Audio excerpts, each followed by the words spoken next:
5 years తర్వాత RRB ఎన్టీపీసీలో 8113 పోస్టుల కోసం ఈ రోజు నుంచి అప్లికేషన్ అయితే స్టార్ట్ చేశారు. మీరు సెలెక్ట్ అయ్యాక మన ఓన్ స్టేట్లో ఉన్న రైల్వే స్టేషన్స్లో పర్మనెంట్గా జాబ్ చేస్తూ స్టార్టింగ్లోనే అన్ని అలవెన్సెస్ కలుపుకొని 50,000 వరకు శాలరీ అయితే పొందొచ్చు.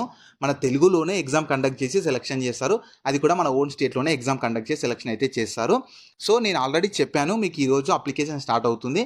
ఫుల్ అప్లికేషన్ ప్రాసెస్ వీడియో ఈరోజు అప్లోడ్ చేస్తానని చెప్పి. సో అదేవిధంగా ఈరోజు అయితే మీకు ఫుల్ అప్లికేషన్ ప్రాసెస్ కూడా ఇదే వీడియోలో చెప్తాను కాబట్టి మీరు స్కిప్ చేయకుండా లాస్ట్ వరకు చూసి వెంటనే ప్రతి ఒక్కరు ఆపర్చునిటీని ఖచ్చితంగా యూటిలైజ్ అయితే చేసుకోండి. జాబ్ డీటెయిల్స్లోకి వెళ్లే ముందు మన ఛానల్లో డైలీ 2 టైప్స్ ఆఫ్ జాబ్స్ని అయితే అప్డేట్ చేస్తూ ఉంటాము. నేను అప్లోడ్ చేసిన వెంటనే మీకు నోటిఫికేషన్ వచ్చి అప్లై చేసుకోవాలంటే ఖచ్చితంగా మన ఛానల్ని సబ్స్క్రైబ్ చేసుకొని పక్కన బెల్ సింబల్ని యాక్టివేట్ చేసి పెట్టుకున్నాక వీడియోని లైక్ చేయడం మాత్రం మర్చిపోకండి. సో ఇందులో ఇంపార్టెంట్ డేట్స్ చూసే చెప్పాను కదా, 14th సెప్టెంబర్ 2024 నుంచి మీకు ఆన్లైన్లో అప్లికేషన్ స్టార్ట్ అవుతుంది. అప్లై చేసుకోవడానికి లాస్ట్ డేట్ మాత్రం 15th సెప్టెంబర్ 2024 వరకు మీరు ఆన్లైన్లో అప్లై చేసుకోవాలి. నేను ఇదే వీడియోలో మీకు ఫుల్ అప్లికేషన్ ప్రాసెస్ చెప్తాను కాబట్టి వీడియోని ఇంకా ఎవరైనా లైక్ చేయకుండా చూసే మాత్రం ఖచ్చితంగా వీడియోని లైక్ చేసి కంప్లీట్ వీడియో అయితే చూడండి. సో ఇందులో ఫస్ట్ జాబ్ డీటెయిల్స్ చూస్తే మీకు 1 జనవరి 2025 కల్లా మినిమం 18 ఇయర్స్ ఏజ్ అయితే ఉండాలి. Maximum age 36 years. జనరల్ వాళ్ళు 36 ఇయర్స్ ఏజ్ ఉన్న అప్లై చేసుకోవచ్చు. మీకు ఇంకా ఏజ్ రిలాక్సేషన్ కూడా ఉంటుంది ఎస్సీ ఎస్టీ ఓబీసీ వాళ్ళకు నేను చెప్తాను. సో ఇందులో టోటల్ 5 టైప్స్ ఆఫ్ పోస్టులకు అయితే వీళ్ళు రిక్రూట్మెంట్ చేస్తున్నారు. మీకు chief commercial come ticket supervisor ఉంటుంది, స్టేషన్ మాస్టర్ ఉంటుంది, గూడ్స్ ట్రైన్ మేనేజర్ ఉంటుంది, junior account assistant cum typist ఉంటుంది, సీనియర్ క్లర్క్ కమ్ టైపిస్ట్ ఉంటుంది. సో ఇందులో మీకు శాలరీ చూస్తే ఫస్ట్ 2 దాంట్లోకైతే బేసిక్ పేనే, ఇవి బేసిక్ పేనే. సెంట్రల్ గవర్నమెంట్ రైల్వేస్ కాబట్టి చాలా అలవెన్సెస్ ప్రొవైడ్ చేస్తారు. ఫస్ట్ 2 పోస్టులకి అయితే 35,400 బేసిక్ పే ఉంటుంది. మిగతా 3 పోస్టులకి అయితే మీకు 29,200 బేసిక్ పే ఉంటుంది. ఏజ్ లిమిట్ యాక్చువల్గా మీకు 18 నుంచి 33 ఇయర్స్ ఉండాలి. కానీ కోవిడ్-19 వచ్చినందుకు అంటే నోటిఫికేషన్స్ అన్ని లేట్ అయ్యాయి కాబట్టి 3 ఇయర్స్ ఏజ్ రిలాక్సేషన్ అయితే ప్రొవైడ్ చేస్తున్నారు ప్రతి ఒక్కరికి. ఇంకా దీనికి తర్వాత కూడా మీకు ఇంకా ఏజ్ రిలాక్సేషన్ ఉంటుంది. సో ఫస్ట్ దాంట్లో మీకు 1736 పోస్ట్ ఉన్నాయి. స్టేషన్ మాస్టర్లో 994 వేకెన్సీస్ ఉన్నాయి. ట్రైన్ మేనేజర్ దాంట్లో 3144 ఉన్నాయి. సో అలా మీకు టోటల్ అయితే 8113 పోస్టుల కోసం అయితే రిక్రూట్మెంట్ అయితే స్టార్ట్ చేశారు. సో ఇందులో ఏజ్ రిలాక్సేషన్ ఉంటుందని చెప్పాను కదా. ఓబీసీ నాన్ క్రిమిలేయర్ వాళ్ళకు 3 ఇయర్స్ ఏజ్ రిలాక్సేషన్ ఉంటుంది. అంటే ఆ 36 ఇయర్స్కి ఇంకా 3 ఇయర్స్ యాడ్ చేసుకోండి. ఎస్సీ ఎస్టీ వాళ్ళకు 5 ఇయర్స్, ఎక్స్ సర్వీస్ వాళ్ళకు ఇంకా పీడబ్ల్యూబీడీ వాళ్ళకు సపరేట్గా ఉంటుంది. మీరు ప్రాపర్గా ఒకసారి నోటిఫికేషన్ డౌన్లోడ్ చేసుకొని చెక్ చేసుకోండి ఏజ్ రిలాక్సేషన్ కావాలనుకునే వాళ్ళు. తర్వాత ఏజ్ లిమిట్ వాళ్ళు బిట్వీన్ బౌండ్ డేట్స్ కూడా ఇచ్చారు. సో మినిమం 18 నుంచి 36 కదా. మీరు ఖచ్చితంగా 1 జనవరి 2007 కంటే ముందు పుట్టి ఉండాలి. జనరల్ వాళ్ళు ఈడబ్ల్యూఎస్ వాళ్ళు అయితే 2 జనవరి 1989 తర్వాత పుట్టి ఉండాలి. ఓబీసీ నాన్ క్రిమిలేయర్ వాళ్ళు అయితే 2 జనవరి 1986 తర్వాత పుట్టి ఉండాలి. ఎస్సీ ఎస్టీ వాళ్ళు 2 జనవరి 1984 తర్వాత పుట్టి ఉండాలి. ఖచ్చితంగా ఈ బిట్వీన్ బౌండ్ డేట్స్ కూడా ఖచ్చితంగా చెక్ చేసుకోండి. తర్వాత ఇందులో మీకు ఎగ్జామినేషన్ అనేది మన ఓన్ లాంగ్వేజ్లో కూడా కండక్ట్ చేస్తున్నారు. అంటే మన సొంత మదర్ టంగ్లో కూడా కండక్ట్ చేస్తున్నారు. మీకు ఇంగ్లీష్ అయితే డిఫాల్ట్గా ఉంటుంది. దాంతోపాటు మీరు ఏ లాంగ్వేజ్లో రాయాలనుకుంటున్నారో ఆ లాంగ్వేజ్ని చూస్ చేసుకోవాలి. తెలుగు అనుకుంటే తెలుగు చూస్ చేసుకోండి, ఉర్దూ అనుకుంటే ఉర్దూ, తమిళ్ అంటే తమిళ్, హిందీ అంటే హిందీ. మీకు 13 లాంగ్వేజెస్ ఉంటున్నాయి. మీకు ఏ లాంగ్వేజ్లో కావాలనుకుంటే ఆ లాంగ్వేజ్. తెలుగు వాళ్ళు అయితే ఖచ్చితంగా తెలుగు సెలెక్ట్ చేసుకొని, మీకు ఇంగ్లీష్ అయితే డిఫాల్ట్ ఉంటుంది. మీరు ఇంగ్లీష్ మీడియం వాళ్ళైనా సరే తెలుగు సెలెక్ట్ చేసుకోండి. ఎందుకంటే మీకు ఆటోమేటిక్గా ఇంగ్లీష్ మీరు ఏ లాంగ్వేజ్ సెలెక్ట్ చేసుకున్నా ఇంగ్లీష్ ఉంటుంది. దాంతోపాటు మీరు తెలుగు కూడా సెలెక్ట్ చేసుకున్నారు అనుకో, ఏదైనా క్వశ్చన్ మీకు అర్థం కాకపోతే అలా తెలుగులో కూడా చూసుకొని ఆన్సర్ అయితే చేసుకోవచ్చు. సో తర్వాత మీకు సెలక్షన్ ప్రాసెస్ ఎలా ఉంటుందంటే, ఫస్ట్ మీకు స్టేజ్ 1 కంప్యూటర్ బేస్డ్ టెస్ట్ ఉంటుంది. మీకు ఓన్లీ సిబిటీ ఉంటుంది. స్టేజ్ 1 అయినా స్టేజ్ 2 అయినా కంప్యూటర్ బేస్డ్ టెస్ట్ ఉంటుంది. సో ఫస్ట్ అప్లై చేసుకున్న అందరికీ కంప్యూటర్ బేస్డ్ టెస్ట్ కండక్ట్ చేస్తారు. మన ఓన్ స్టేట్లోనే కండక్ట్ చేస్తారు. ఫస్ట్ అయితే మీకు 3 సెక్షన్స్ నుంచి క్వశ్చన్స్ అడుగుతారు. జనరల్ అవేర్నెస్ నుంచి 40 క్వశ్చన్స్, మ్యాథమెటిక్స్ నుంచి 30 questions, general intelligence and reasoning నుంచి 30 క్వశ్చన్స్. టోటల్ 90 మినిట్స్ డ్యూరేషన్ ఉంటుంది. 100 మార్క్స్కి కండక్ట్ చేస్తున్నారు. టైం చూసుకోండి, 90 మినిట్స్లో మీరు 100 క్వశ్చన్స్ అయితే అటెంప్ట్ చేయాలి. నెగిటివ్ విధానం ఉంటుంది. 1/3 అంటే మీరు 3 క్వశ్చన్స్ కానీ తప్పు పెడితే ఒకటి రైట్ పెట్టిన ఆన్సర్ కూడా తప్పు అయిపోతుంది. 1/3 ఉంటుంది. చెక్ చేసుకొని మీకు క్లారిటీ ఉంటేనే అటెంప్ట్ చేయడానికి ట్రై చేయండి.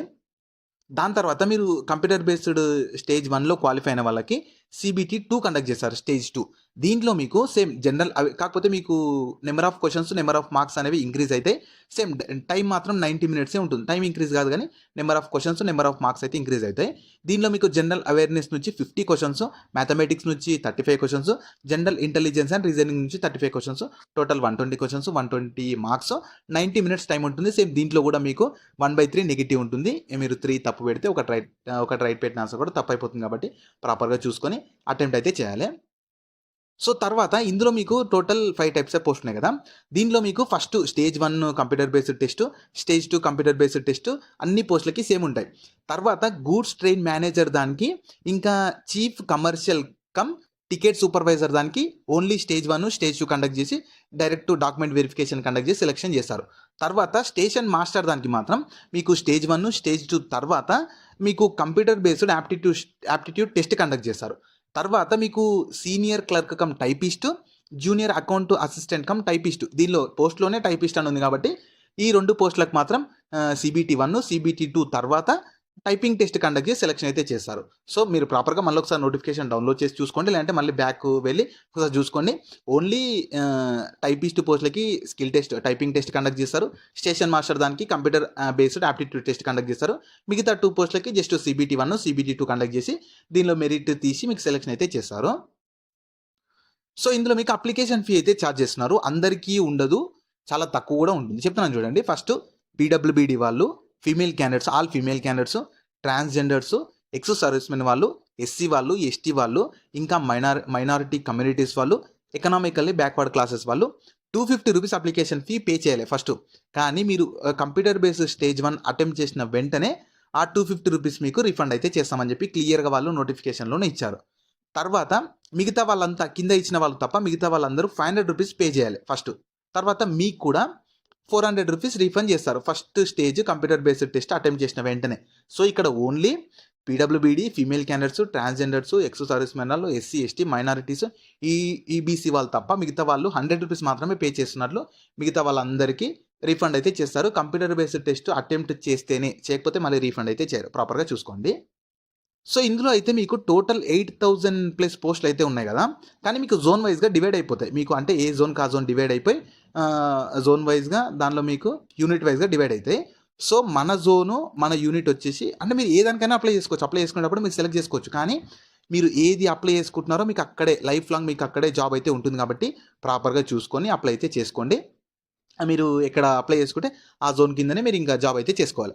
సో ఇందులో మీకు సౌత్ సెంటర్లో సికింద్రాబాద్ కిందికి అయితే వస్తుంది. మనది ఏది తెలంగాణ వాళ్ళు కానీ ఆంధ్రప్రదేశ్ వాళ్ళు కానీ మనకు అదే వస్తుంది. సో ఇందులో మీకు గ్రాడ్యుయేట్ పోస్టులు, ఇందులో మీకు గ్రాడ్యుయేట్ పోస్టులు ఉన్నాయి, అండర్ గ్రాడ్యుయేట్ పోస్టులు కూడా ఉన్నాయి. ఈ రోజు నుంచి అంటే 14th సెప్టెంబర్ నుంచి గ్రాడ్యుయేట్ పోస్టులకి అప్లికేషన్ స్టార్ట్ అయిపోయింది. అండర్ గ్రాడ్యుయేట్ పోస్టులకి అంటే ఈ గ్రాడ్యుయేట్ పోస్టులకి ఇప్పటిదాకా నేను చెప్తున్న పోస్టులకు మొత్తం మీరు ఏదో ఒక గ్రాడ్యుయేషన్ అంటే మీరు డిగ్రీ కానీ, బీటెక్ కానీ, ఫార్మసీ కానీ ఏదో ఒకటి కంప్లీట్ చేసి ఉండాలి. అండర్ గ్రాడ్యుయేషన్లో కూడా పోస్టులు అయితే ఉన్నాయి. వాళ్ళకి 21st సెప్టెంబర్ నుంచి మీకు అప్లికేషన్ స్టార్ట్ అవుతుంది. సో మీరు అండర్ గ్రాడ్యుయేషన్ పోస్టులకు కూడా నేను ఖచ్చితంగా అప్లికేషన్ ప్రాసెస్ వీడియో చేస్తాను. వాళ్ళు మీరు అండర్ గ్రాడ్యుయేషన్ అప్లికేషన్ ప్రాసెస్ అని చెప్పి కింద ఖచ్చితంగా కామెంట్ చేయండి. మీకు కూడా 21st సెప్టెంబర్ రోజు ఫుల్ అప్లికేషన్ ప్రాసెస్ వీడియో చేస్తాను. సో ఇందులో సికింద్రాబాద్ జోన్లో చూస్తే మీకు గూడ్స్ ట్రైన్స్ మేనేజర్ దాంట్లో 9 పోస్టులు ఉన్నాయి, స్టేషన్ మాస్టర్ దాంట్లో 10 పోస్టులు ఉన్నాయి, చీఫ్ కమ్ టికెట్ సూపర్వైజర్ దాంట్లో 25 పోస్టులు ఉన్నాయి, అసిస్టెంట్ కమ్ టైపిస్ట్ దాంట్లో 141 పోస్టులు ఉన్నాయి, క్లర్క్ కమ్ టైపిస్ట్ దాంట్లో 14 పోస్టులు అయితే ఉన్నాయి. సో మీరు అంటే మ్యాక్సిమం మీకు ఆ జోను, ఆ యూనిట్ కిందికి వచ్చే వరకు జనాలు కూడా తగ్గిపోతుంటారు కాబట్టి సో ఇలా అయితే మీకు పోస్టులు అయితే ఉన్నాయి. ఇన్ని పోస్టులు అయితే ఉంటాయి. టోటల్ అయితే మీకు సికింద్రాబాద్ జోన్కి 288 పోస్టులు అయితే ఉన్నాయి, అన్ని అండర్ గ్రాడ్యుయేట్ పోస్టులు అయితే. సో మీరు చాలా తక్కువ అని అనుకోకండి. మన క్యాస్ట్ మన జోన్కి వచ్చే వరకు ఖచ్చితంగా ఏ పోస్టులనే సెంట్రల్ గవర్నమెంట్ జాబ్ కాబట్టి అన్ని తగ్గుతూ వస్తాయి. కాబట్టి ఖచ్చితంగా మీరు ఎలిజిబిలిటీ ఉండి, ఇంట్రెస్ట్ ఉండి, మీరు ఆల్రెడీ ప్రిపరేషన్లో ఉంటే మాత్రం అసలు మిస్ చేసుకోకండి. ఖచ్చితంగా ఆపర్చునిటీని యూటిలైజ్ అయితే చేసుకోండి. మీకు నోటిఫికేషన్లోనే వాళ్ళు ఫుల్ అంటే మీకు సిలబస్ కూడా ఇచ్చారు. ఖచ్చితంగా ఒకసారి నోటిఫికేషన్ డౌన్లోడ్ చేసుకొని నేను కింద డిస్క్రిప్షన్లో ఇస్తాను, డౌన్లోడ్ చేసుకొని ప్రాపర్గా చెక్ చేసుకోండి. సో అప్లై చేసుకోవడానికి అయితే నేను అప్లై లింక్ని అయితే వీడియో కింద డిస్క్రిప్షన్లో ప్రొవైడ్ చేస్తాను. మీరు ఫస్ట్ దాని మీద క్లిక్ చేస్తే వెబ్సైట్ ఓపెన్ అవుతుంది. వెబ్సైట్లో మీకు కంప్లీట్ జాబ్ డీటెయిల్స్ ఉంటాయి, క్వాలిఫికేషన్, ఎలిజిబిలిటీ, శాలరీ అన్నీ ఉంటాయి. ప్రాపర్గా చూసుకున్నాక దానిలో మీకు 3 లింక్స్ ఇస్తాను. ఫస్ట్ నోటిఫికేషన్ PDF లింక్ ఇస్తాను. ఖచ్చితంగా డౌన్లోడ్ చేసుకొని ప్రాపర్గా చెక్ చేసుకోండి.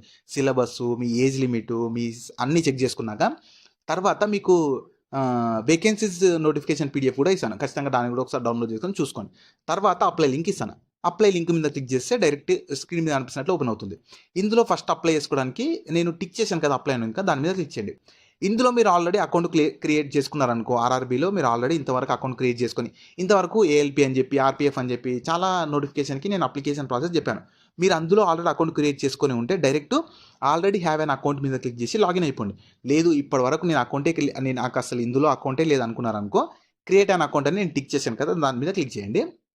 తర్వాత ఇలా వస్తుంది నేషనాలిటీ దగ్గర ఇండియా అని సెలెక్ట్ చేసుకున్నాక మీ ఫుల్ నేమ్ని వెరిఫై చేసుకోండి. మీ నేమ్ ఇప్పటి వరకు చేంజ్ చేయకపోతే నో అని టిక్ చేసుకోండి. చేంజ్ చేస్తే ఎస్ అని టిక్ చేసుకొని దానికి సంబంధించిన డీటెయిల్స్ ఇవ్వాలి. మీ 10th క్లాస్లో ఎలా ఉంటున్నాయి డీటెయిల్స్ అన్నీ అలానే ఇవ్వండి. తర్వాత మీ డేట్ ఆఫ్ బర్త్ ఇవ్వాలి, దాన్ని రీటైప్ చేయాలి. జెండర్ సెలెక్ట్ చేసుకొని జెండర్ని కూడా వెరిఫై చేసుకొని ఫాదర్స్ నేమ్ సెలెక్ట్ చేసి ఫాదర్స్ నేమ్ ఇచ్చేసి ఫాదర్స్ నేమ్ని వెరిఫై చేసి మదర్స్ నేమ్ ఇచ్చేసి మదర్ నేమ్ని వెరిఫై చేసి మీ ఆధార్ కార్డ్ నెంబర్ ఇవ్వాలి. ఆధార్ కార్డ్ నెంబర్ ఇచ్చేసి మీ ఆధార్ కార్డ్ని ఖచ్చితంగా వెరిఫై చేసుకోవాలి. దాని తర్వాత ఈమెయిల్ అడ్రస్ ఇవ్వాలి, మొబైల్ నెంబర్ ఇవ్వాలి. ఈమెయిల్ అడ్రస్ మొబైల్ నెంబర్ ఇచ్చేసాక జనరేట్ ఓటీపీ మీద క్లిక్ చేస్తే మీకు ఓటీపీస్ వస్తాయి 2 దాంట్లోకి. ఖచ్చితంగా ప్రజెంట్ వాడుతున్నది ఇవ్వాలి. ఇచ్చేసాక ఆ ఓటీపీలు వస్తాయి, ఆ ఓటీపీలు అక్కడ ఎంటర్ చేసి వెరిఫై చేసుకోవాలి. ఎందుకంటే వాళ్ళు ఫర్దర్గా మీకు చాలా అప్డేట్స్ ఇస్తుంటారు కాబట్టి ఖచ్చితంగా వాటిని వెరిఫై చేసుకోవాలి. తర్వాత పాస్వర్డ్ క్రియేట్ చేసుకోవాలి. పాస్వర్డ్ అయితే మినిమం 8 క్యారెక్టర్స్ ఉండాలి. దాంట్లో క్యాపిటల్ లెటర్ ఉండాలి, స్మాల్ లెటర్ ఉండాలి, స్పెషల్ క్యారెక్టర్ అంటే @ కానీ యాష్ కానీ ఏదో ఒకటి ఉండాలి, నెంబర్స్ కూడా ఉండాలి. అలా మినిమం 8 క్యారెక్టర్స్ ఉండాలి. దాన్ని కన్ఫర్మ్ చేసుకున్నాక ఆ క్యాప్చా కోడ్ని ఆ బాక్స్లో ఎంటర్ చేసి preview and create an account మీద క్లిక్ చేస్తే మీ అకౌంట్ క్రియేట్ అయిపోతుంది. మళ్ళీ బ్యాక్ వచ్చేసి ఇక్కడ లాగిన్ దగ్గరికి వచ్చేసి మీ మొబైల్ నెంబర్ కానీ ఈమెయిల్ అడ్రస్ కానీ ఎంటర్ చేసి అక్కడ క్రియేట్ చేసుకున్న పాస్వర్డ్ ఇక్కడ ఎంటర్ చేసి ఆ క్యాప్చా కోడ్ని ఆ బాక్స్లో ఎంటర్ చేసి లాగిన్ మీద క్లిక్ చేయండి. తర్వాత మీకు కొన్ని ఇన్స్ట్రక్షన్స్ వస్తే ప్రాపర్గా అన్ని చూసుకున్నాక అప్లై మీద క్లిక్ చేసి ఇలా వస్తుంది. ఇందులో చూడండి ఎన్టీపీసీ గ్రాడ్యుయేట్ పోస్ట్లకి అప్లికేషన్ అని ఉంది కదా ఫస్ట్ది. అక్కడ ఫస్ట్ మీ జోన్ సెలెక్ట్ చేసుకోవాలి. జోన్ నేను మళ్ళీ చెప్తున్నాను, మీరు ఏ జోన్ కావాలనుకుంటే ఆ జోన్ సెలెక్ట్ చేసుకోవచ్చు. కానీ ఆ జోన్లోనే మీకు పోస్టింగ్ ఉంటుంది, అక్కడ మీరు వర్క్ చేయాలి. కాబట్టి సికింద్రాబాద్ సెలెక్ట్ చేసుకోండి, లేదంటే మీ ఇష్టం. సికింద్రాబాద్ సెలెక్ట్ చేసుకున్నాక ఆ టిక్ బాక్స్లో టిక్ చేసి నెక్స్ట్ మీద క్లిక్ చేయండి. తర్వాత ఇలా వస్తుంది. అక్కడ ఫస్ట్ మీకు ఒకవేళ ఆధార్ కార్డ్ అక్కడ వెరిఫై యూజింగ్ ఆధార్ కార్డ్ అని అడుగుతుంది అనుకో, ఖచ్చితంగా ఒకసారి దాని మీద క్లిక్ చేసి మీ ఆధార్ కార్డ్ నెంబర్ అడుగుతుంది. మీ డీటెయిల్స్ ఒకసారి వెరిఫై చేసుకోండి. వెరిఫై చేసుకున్నాక అకౌంట్ వెరిఫైడ్ అని చెప్పేస్తుంది. ఫస్ట్ మీ పర్సనల్ డీటెయిల్స్ ఇవ్వాలి. మీరు ఇంతకుముందుకు ఆల్రెడీ ఆర్పిఎఫ్కి కానీ వాటికి అప్లై చేసుకుని ఉంటే మీ డీటెయిల్స్ అన్ని ఆటోమేటిక్గా వస్తాయి. లేకపోతే మాత్రం మీ డీటెయిల్స్ అన్ని ప్రాపర్గా అన్నీ ఇవ్వాలి. మీ డేట్ ఆఫ్ బర్త్ అన్నీ ప్రాపర్గా ఇచ్చేసాక నెక్స్ట్ మీ అదర్ డీటెయిల్స్లో కేటగిరీ అడుగుతుంది. మీరు ఏమన్నా ఎక్స్ సర్వీస్ మెన్ అని అడుగుతున్నారు, ఎస్ అయితే నో అయితే నో. మీరు ఏమన్నా పీడబ్ల్యూబీడీయా, ఆ person with bench mark disability ఉందా, ఎస్ అయితే నో అయితే నో.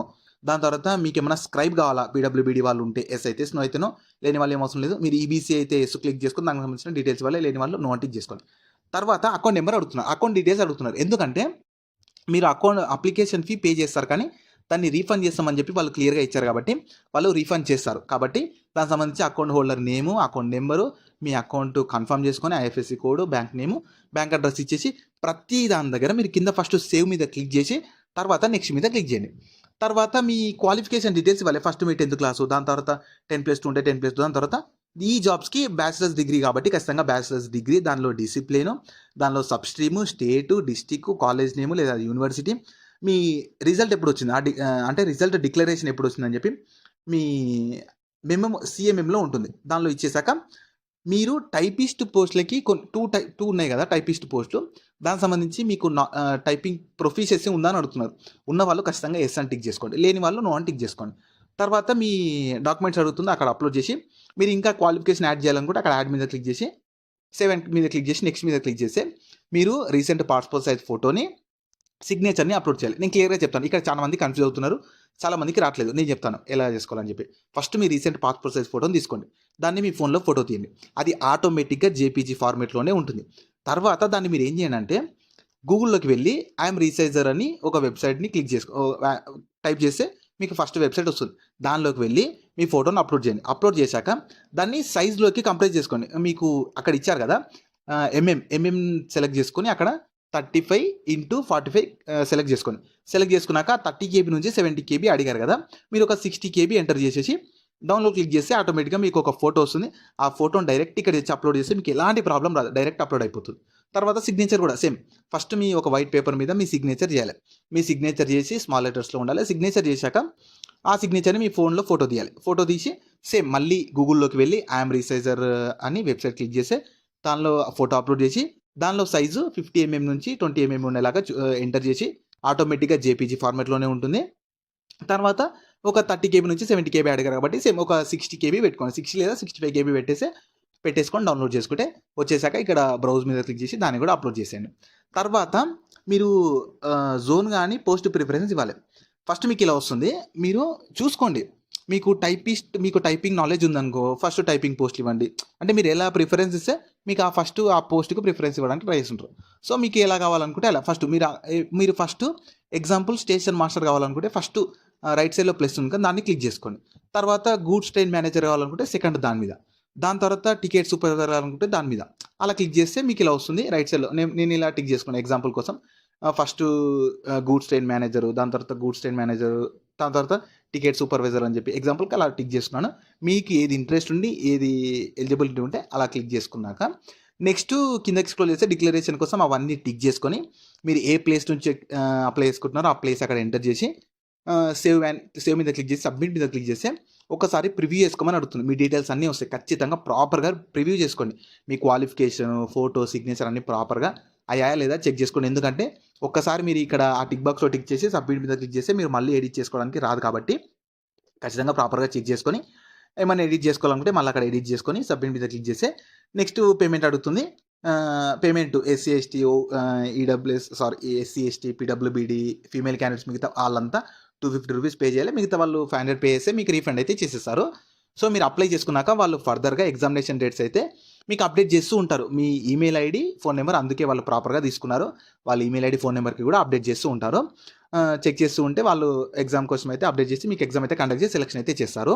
సో ఇంట్రెస్ట్ ఉండి మంచి మన ఓన్ స్టేట్‌లో నాన్ టెక్నికల్ పాపులర్ కేటగిరీస్ అంటే ఎన్టీపీసీ నాన్ టెక్నికల్ పాపులర్ కేటగిరీస్‌లో గ్రాడ్యుయేట్ లెవెల్ పోస్టుల కోసం రిక్రూట్మెంట్ స్టార్ట్ చేశారు. మంచి స్టేషన్‌లో జాబ్ చేయాలనుకున్న వాళ్ళు ఆపర్చునిటీ మాత్రం అస్సలు మిస్ చేసుకోకండి. మీకు ఎగ్జామ్స్ కండక్ట్ చేసి సెలక్షన్ చేస్తారు. మన ఓన్ స్టేట్‌లోనే మన ఓన్ తెలుగులోనే కండక్ట్ చేసి సెలక్షన్ అయితే చేస్తారు. మీరు ఆల్రెడీ ప్రిపరేషన్‌లో ఉంటే మాత్రం ఖచ్చితంగా అప్లై చేసుకొని మీరు ఇంకా ప్రిపరేషన్ అయితే కొంచెం ఫాస్ట్‌గా చేసుకోండి. వాళ్ళు తొందరలోనే మీకు ఇంకా ఆర్‌పీఎఫ్ అవన్నీ తర్వాతనే మీకు ఎగ్జామ్ అయితే కండక్ట్ చేస్తారు. వాళ్ళు అప్డేట్ అయితే చేస్తారు డేట్స్ అయితే. సో నేను లింక్స్‌ని అయితే కింద డిస్క్రిప్షన్‌లో ప్రొవైడ్ చేస్తాను. అక్కడ నుంచి యాక్సెస్ చేసుకోండి. అలాగే మీ ఫ్రెండ్స్ అందరూ కూడా షేర్ చేయడం మాత్రం మర్చిపోకండి. మీకు ఇంకా జాబ్ గురించి ఏమైనా డౌట్స్ ఉంటే కింద కామెంట్స్‌లో అడగండి. మన ఛానల్‌ని ఇంకెవరైనా సబ్స్క్రైబ్ చేసుకోకపోతే సబ్స్క్రైబ్ చేసుకొని పక్కన ఉన్న బెల్ సింబల్‌ని యాక్టివేట్ చేసి పెట్టుకున్నాక వీడియోని లైక్ చేయడం మాత్రం మర్చిపోకండి.